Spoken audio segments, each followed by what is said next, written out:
shining on it. It is glass-like, super, super cool. Hey you guys, today I'm going to show you an amazing finish that produces no brush strokes, has beautiful finish and is really easy to apply. Yes, I am talking about the Sawdust and Splinter Carnauba wax polish. Now this wax polish has been out for a while now and a lot of you guys have purchased it and loved it, but I realized I've never shown you in action how I use it, and I will take the time in this video to show you in different species of wood what it looks like. Now normally when I apply this, I either hand rub it or I apply it with the buffer. Today I will show you both techniques. I will not be using a buffer though. I will show you my buffer that I like, but I will just use my orbital sander with a buffing pad because everybody has an orbital sander. So let's get right into it, see how we apply this, and if you have not picked up yours yet, now you can do so. I'll put a link in the description below. It is like www.skylarewing.store. And this is pure tongue oil and carnauba wax, no other ingredients, no drying agents, all food safe and all good stuff in it, only the best. So I'm going to start with the hand rubbed finish, and then we'll use it on the other pieces. We'll use the orbital sander to buff in this finish and see what it looks like. So this is the can. When you open it, it has beautiful color. There we go. And for this one, I'll be using one of these scratch pads, and we will just buff it in. A little bit goes a long way. You don't need much.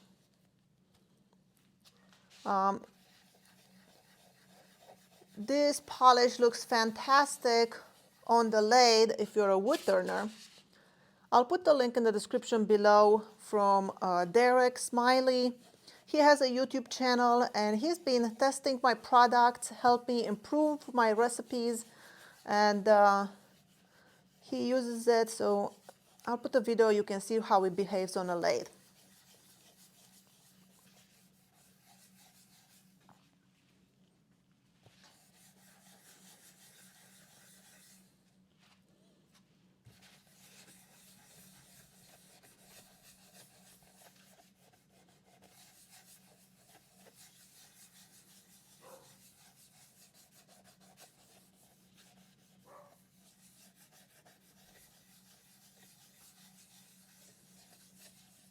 All right, so the finish is on, and now I'm just going to buff it with a clean t-shirt material.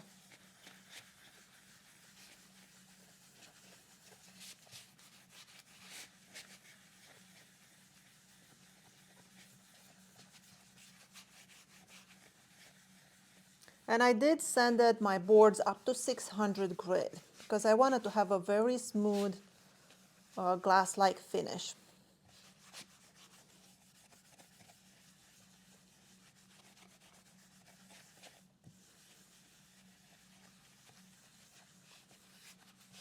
And there we go.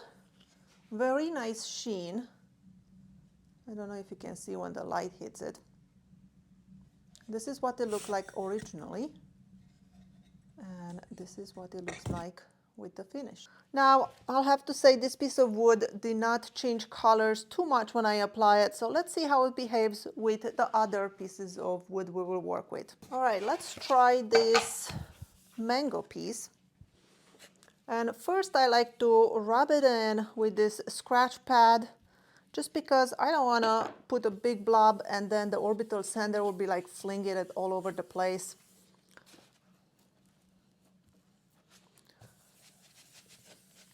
So rub it in, and then we'll use the orbital sander to buff it in.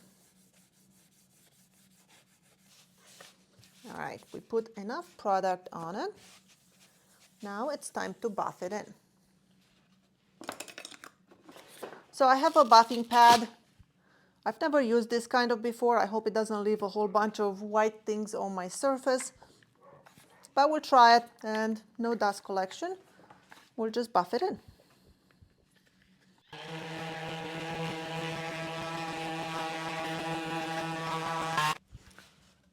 So this piece, this is what it looks like now. You can see the light shining on it. It is glass-like. Super, super cool. This is what it looked like originally without the finish on it. That's the back of it. And this is with the finish. I wish you could see it in person. Really, really cool. And we got no brush marks, super smooth finish.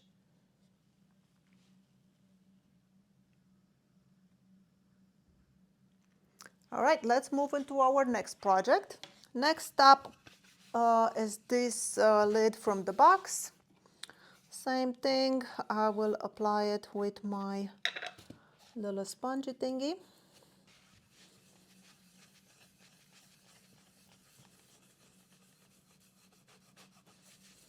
So we have 3 different woods in here. We have walnut, maple, and wenge.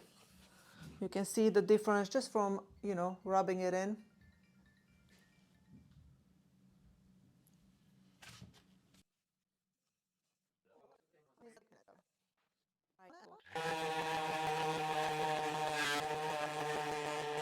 And here is what it looks like after it's buffed.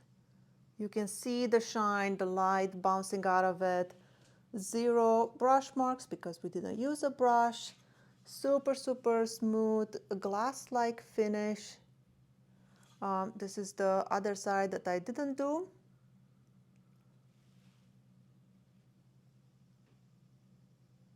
And this is the side with the finish. I hope you can see it. Really happy with the way it looks. Again, with finish, without finish, with finish. Now let's work on this spalted piece of wood. Another great thing about a product like this is that you don't need to use gloves. It's all natural, so no chemicals.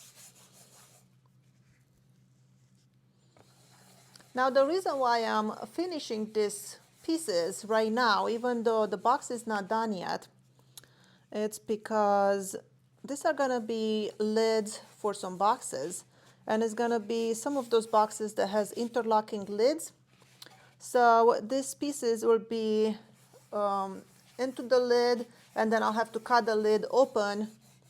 And because I cannot clean the glue squeeze out, because the box is shut while it dries, then because this thing has wax in it, it's not going to, the glue is not going to stick to my wood, and it's going to make it for a lot easier cleanup on the inside of the box.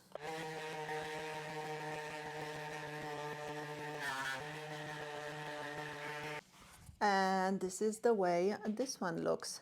Now for some reason this one kind of absorbed the finish more, like it didn't become as shiny. This is the way as before the finish, and this is after. So I don't know, this one is not so impressive. Now when it comes to buffer, I have 2 of them that I particularly like.